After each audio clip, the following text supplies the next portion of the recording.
Welcome to Mukta's cooking. আজকে আমি আপনাদের জন্য নিয়ে এসেছি পেটিসের রেসিপি।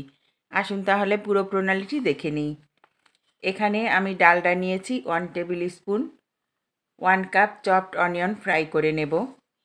এরপরে half teaspoon salt, half teaspoon ginger paste, half teaspoon garlic paste দিয়ে বয়েল করে নেওয়া শ্রেডেড চিকেন 1 কাপ দেব।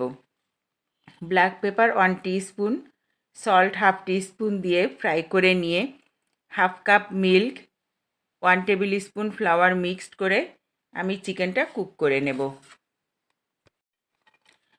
2 cup flour, 1 teaspoon salt, 1 table spoon Dalda cold water দিয়ে শক্ত ডো তৈরি করে নেব। বিগ সাইজ রুটি তৈরি করে আমি ডালডা দিয়ে ভাঁজ করে বেলে নেব। এভাবে 6টি ধাপে করে কেটে নিয়ে এগ ব্রাশ করে স্টাফিং দিয়ে পেটিস তৈরি করতে হবে।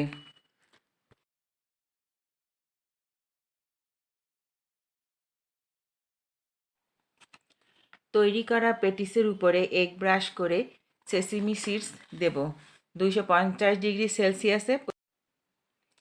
যারা এখনও আমার চ্যানেলটি সাবস্ক্রাইব করেননি তারা আজই আমার চ্যানেলটি সাবস্ক্রাইব করবেন এবং অবশ্যই লাইক দেবেন ও শেয়ার করবেন, এবং ফেসবুক পেজ থেকে দেখে থাকলে লাইক, কমেন্ট ও শেয়ার করে দেবেন।